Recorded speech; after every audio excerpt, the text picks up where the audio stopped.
dos Apóstolos, capítulo de número 4, versículo de número 32.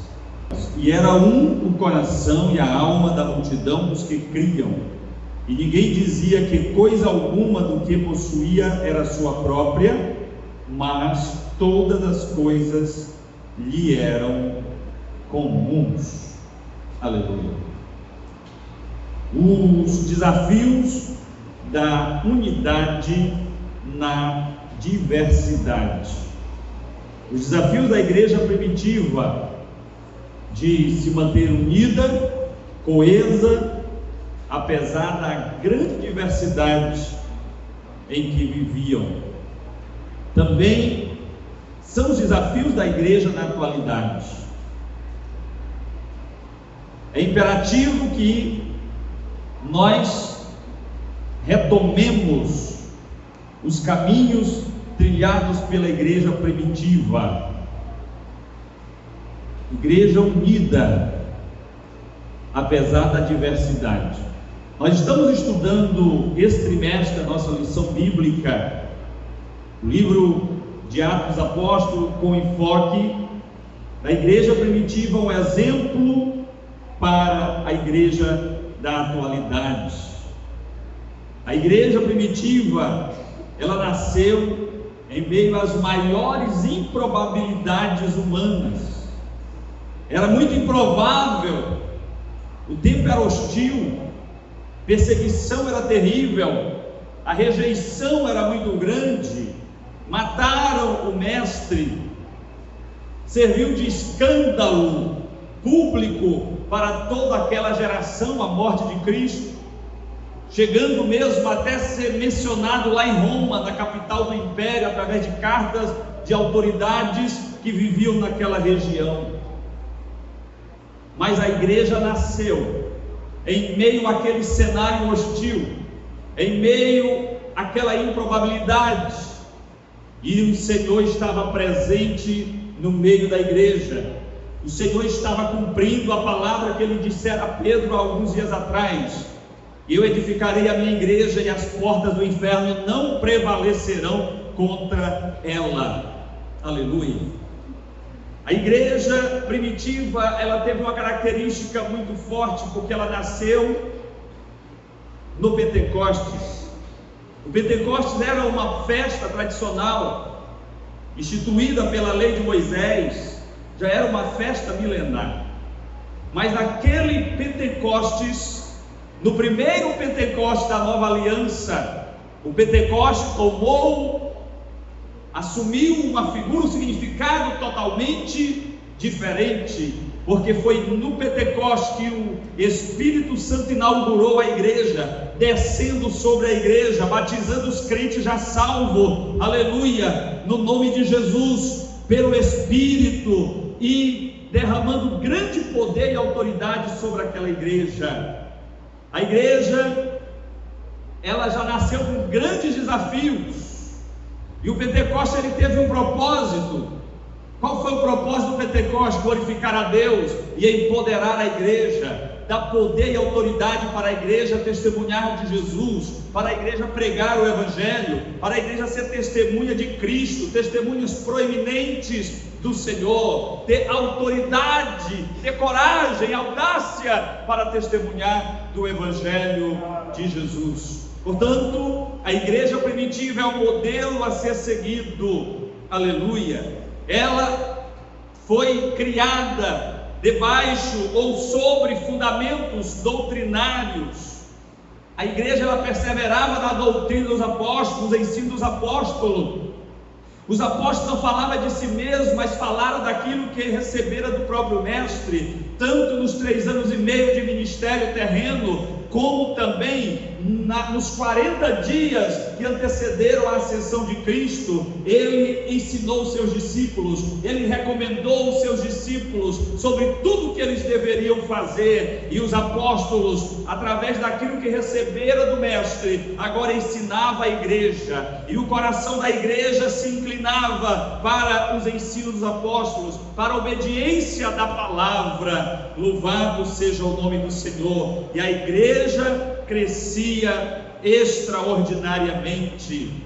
A igreja primitiva, ela também observava os símbolos, as ordenanças que Jesus havia deixado para a igreja, o batismo nas águas e a Santa Ceia. Portanto, quando nós nos reunimos aqui para celebrar a ceia do Senhor, para cercarmos a mesa da comunhão, nós estamos também cumprindo o rito, cumprindo a ordenança deixada pelo Senhor, do batismo nas águas e da ceia do Senhor. Quando nós cercamos a mesa da ceia, a mesa da comunhão, nós estamos celebrando a Deus, nós estamos reafirmando ao Senhor o nosso voto de fidelidade, de serviço a Ele, a nossa esperança do arrebatamento da igreja, o nosso desejo de que o Evangelho alcance os nossos amigos, as nações, perto e longe, conheçam o Evangelho e alcancem a salvação para a glória de Deus. Portanto, a ceia é uma ordenança do Senhor para a sua igreja. A igreja primitiva era uma igreja fiel à pregação do Evangelho. Ela não arredava para nada.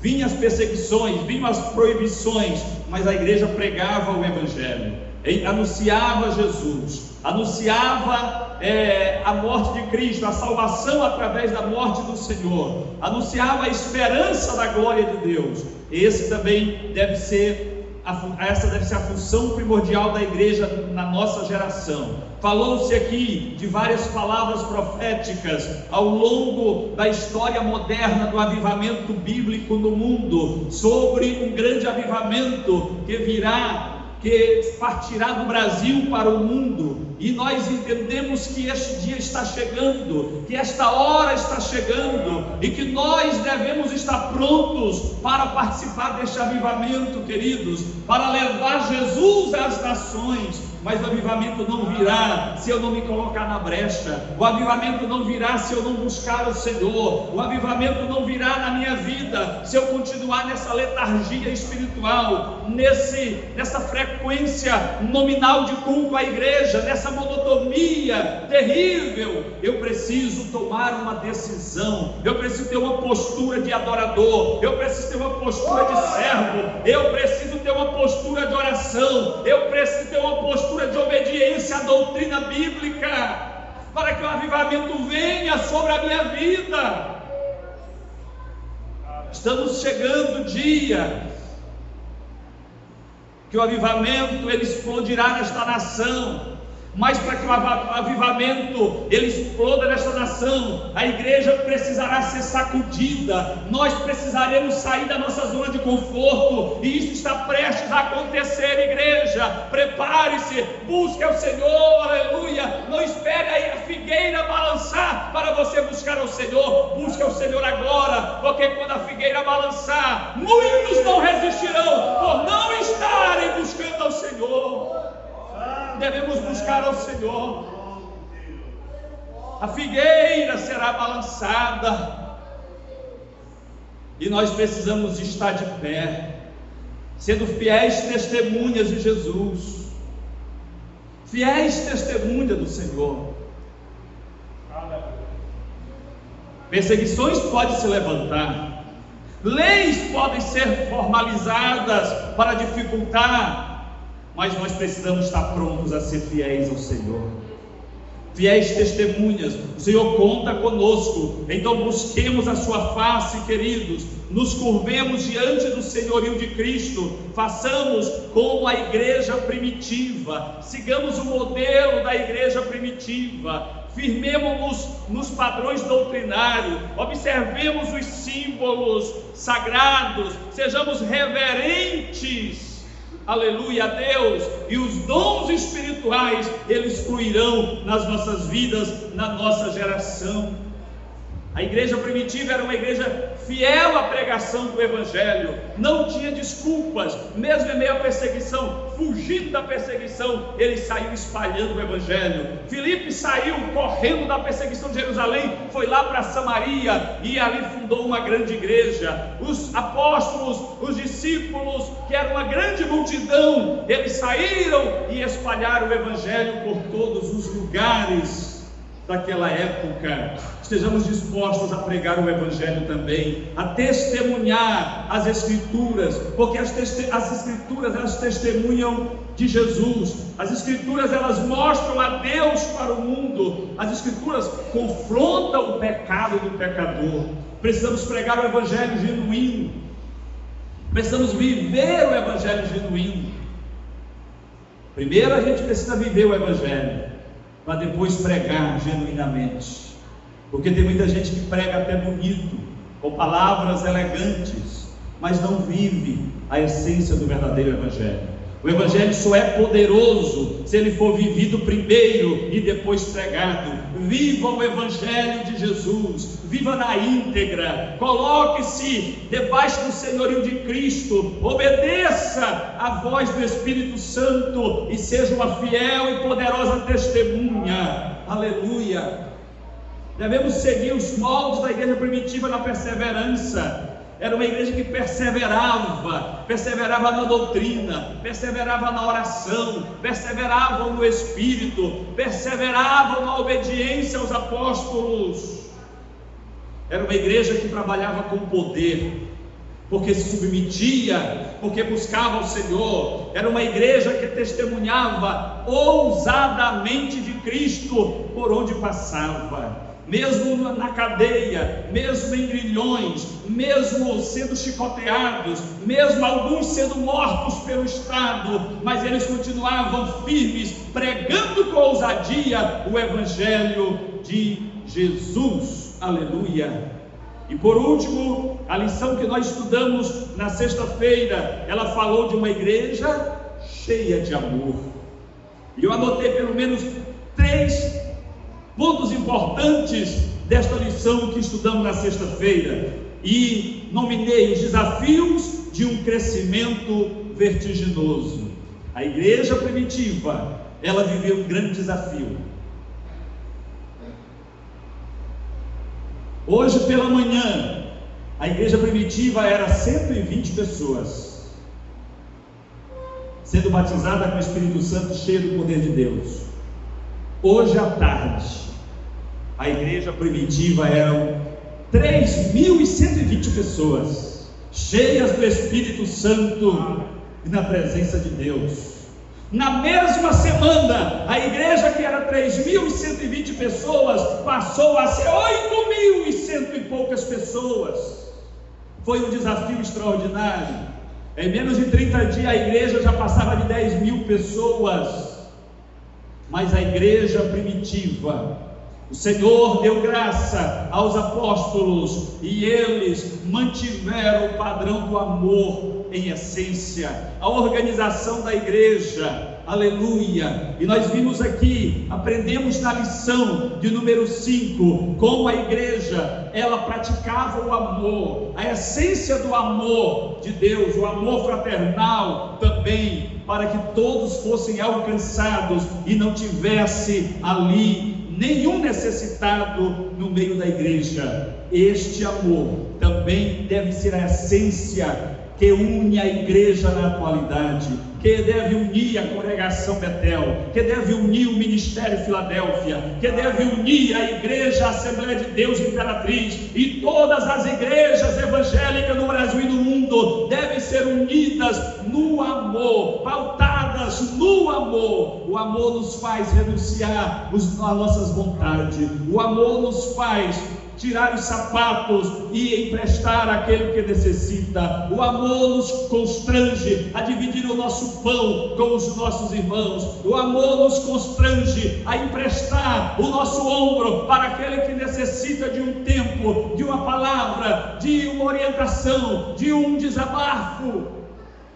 O amor nos constrange a amar as pessoas, mesmo apesar das imperfeições, mesmo apesar das falhas, mesmo apesar da infidelidade dela para conosco, o amor de Cristo nos constrange, e nós precisamos viver este amor. Nós não podemos pregar este amor sem antes viver nas nossas vidas. Nós precisamos estar dispostos a amar as pessoas, a perdoar as pessoas. Nós precisamos estar dispostos a tomar as atitudes que Cristo tomaria diante das pessoas que às vezes não nos compreendem, que nos traem, que são infiéis para conosco. O amor nos constrange a isso. Aleluia. O amor, ele nos leva à voluntariedade, a trabalhar na obra, no reino, com um amor voluntário, sem precisar alguém estar me obrigando a fazer, mas eu faço porque eu amo, eu sou apaixonado por Cristo, eu amo servir a igreja, a noiva de Cristo, eu amo servir a Jesus, então eu faço com amor aquilo que está ao meu alcance, e faço além das minhas forças, porque o Senhor conta comigo, Ele também conta com você nesta geração. Portanto, amados, vamos buscar o avivamento nas nossas vidas, que ele comece lá na minha casa primeiro, que ele comece lá na sua casa primeiro, que ele comece com os teus joelhos dobrados, que ele comece com o teu a sós com Deus no teu quarto, que ele comece, aleluia, na tua disposição de servir e ser útil no reino de Deus e na obra de Cristo na terra. Aleluia. Andemos nas pisadas da igreja primitiva, porque nós somos a igreja do avivamento para o Brasil e para o mundo, mas nós precisamos melhorar muito como servos, como crentes, como adoradores. O servo, ele não pergunta por quê, ele fala: sim, Senhor. Ele está disposto a servir. Nós, como crentes, às vezes somos muitos questionadores. Mas por que, Jesus? Eu já não aguento mais, Jesus. Quem nunca falou isso? Eu já estou cansado, Jesus. Jesus está colhendo um monte de cansado aí, viu? Se você quiser entrar na fila, pode entrar, pode pegar a minha vez, eu não estou com pressa. E nem estou cansado. Quero ser gastado no reino, na obra, até os meus cabelos ficarem brancos. Aleluia. Sem esperar nada em troca, sem esperar reconhecimento, aplausos, elogios, porque o meu galardão está lá, está preparado lá, eu receberei da mão dele, aleluia. Não é da mão de homens, não, de pessoas falhas, não. Ele está com o galardão preparado para todo aquele que for fiel, para aqueles que sofrerem e padecerem por causa do seu evangelho, por aqueles que negarem o mundo, o pecado e os prazeres da carne, por amor à obediência à sua palavra. O galardão está garantido lá, aleluia. Não negocie, não troque a tua coroa, não abandone a promessa, porque ela está de pé. Fique de pé nesta hora, aleluia. Glória ao nome do Senhor. Santo é o Senhor. Louvado seja Deus. Senhor, na tua presença estamos, Pai. Reconhecemos, ó Deus, as nossas falhas. Olhamos para dentro de nós, Senhor, e vemos falhas que dá dó, como as irmãs cantaram agora há pouco. Mas sobre nós repousa uma promessa. Esta promessa diz respeito a mim também, Senhor, apesar das minhas imperfeições. Esta promessa diz respeito a esta mulher, a este homem que está aqui dentro desta casa, de mãos erguidas, de coração compungido na tua presença. Senhor, visita, Senhor, a tua igreja nesta hora, trazendo um gozo sobrenatural que só o teu Espírito pode gerar na vida de um adorador. Deus querido, tirando esta dor da alma, este aperto do peito, esta preocupação com o amanhã, Senhor, e transformando isto em alegria, em gratidão, em fé, em esperança. Visita o teu povo nesta noite. Visita a tua igreja nesta noite, Senhor. Oh Deus, com unção sobrenatural do teu Espírito Santo. Oh Deus, vai entrando agora com provisão, vai tocando nestas vidas, Senhor, nestas mãos erguidas agora na tua presença, vai trazendo cura, restauração, pelo poder do nome de Jesus. Nós repreendemos as enfermidades, nós repreendemos a tristeza, nós repreendemos todas as hostes malignas, no poder do nome de Jesus. Declaramos um povo livre, uma igreja livre, uma igreja adoradora, em o nome de Jesus, em o nome de Jesus, em o nome de Jesus.